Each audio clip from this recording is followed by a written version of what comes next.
نحمده ونصلي ونسلم على رسول الكريم اما بعد فاعوذ بالله من الشيطان الرجيم بسم الله الرحمن الرحيم ان الله وملائكته يصلون على النبي يا ايها الذين امنوا صلوا عليه وسلموا تسليما اللهم صل على سيدنا شفيعنا نبينا مولانا محمد بارك وسلم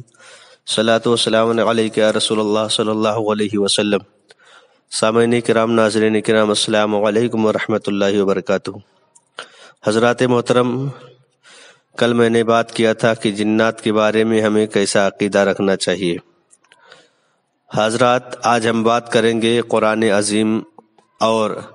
انبیاء علیہ الصلوۃ والسلام کے پر پروردگار عالم نے جو کتابیں نازل فرمائے اس کے بارے میں ہمیں کیسا عقیدہ رکھنا چاہیے۔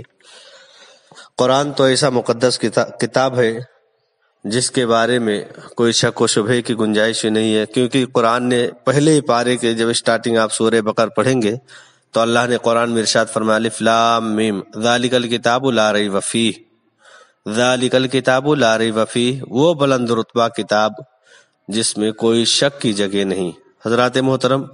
اللہ تعالیٰ نے پہلے ہی پارے میں اپنے بندوں کو مخاطب کر کے فرما دیا کہ میرے بندو، یہ ایسے قرآن ایسی ویسی کتاب نہیں ہے، یہ قرآن ایسا مقدس لا ریب کتاب ہے جس میں کوئی شک نہیں، اور قرآن میں اگر کوئی شک کر لے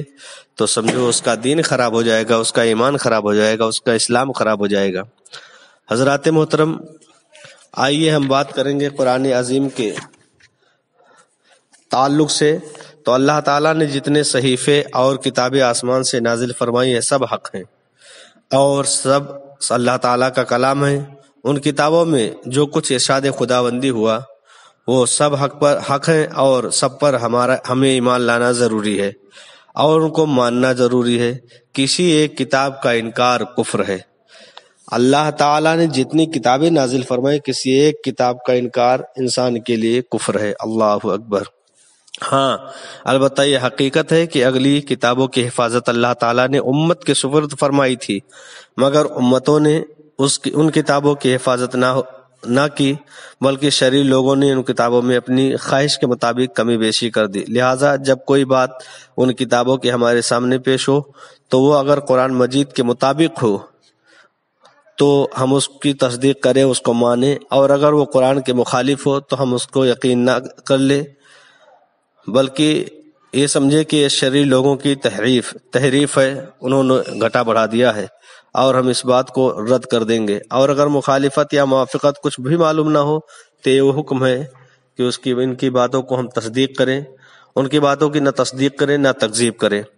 بلکہ یہ کہہ دیں کہ اللہ تعالیٰ، اس کے فرشتوں اور اس کی کتابوں اور اس کے رسولوں پر ہم ایمان لاتے ہیں، اس کے رسولوں پر ہم ایمان لائیں۔ حضرات محترم،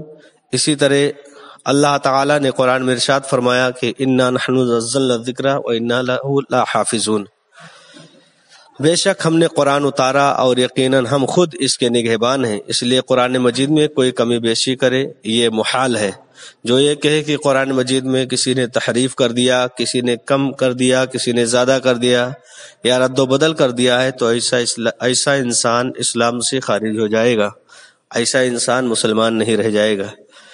اسی لیے ہمیں چاہیے کہ قرآن مجید کے ایک ایک آیت پر ہم ایمان لائیں، قرآن عظیم کے ایک ایک آیت کو ہم مانیں۔ اور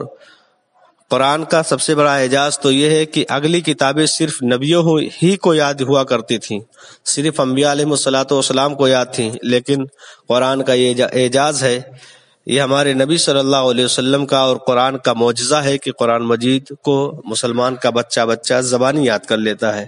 عزیزان محترم، قرآن عظیم کے تعلق سے اور بھی قرآن میں بہت ساری چیزیں ہیں۔ تبیان لکل شیء، اللہ نے قرآن میں فرمایا قرآن میں ہر چیز کا بیان ہے، تو ہم پڑھیں، ان کی عظمتوں کو جانیں، ان کی عظمتوں کو مانیں اور ہر آیت پر ایمان رکھیں۔ اب یہ اور بات ہے کہ ہم کم علمی کے مطابق اس کی عظمت کو نہ سمجھ سکیں تو نہ اس کی تصدیق، نہ ہم تکذیب نہ کریں، قرآن کی عظمت کا انکار نہ کریں، قرآن کی عظمت کو مانیں، کم زیادہ بھی نہ مانیں۔ مکمل 30 پارے ہیں، 30 پاروں پر ہمارا ایمان ہونا چاہیے، اور قرآن کی ہر آیت،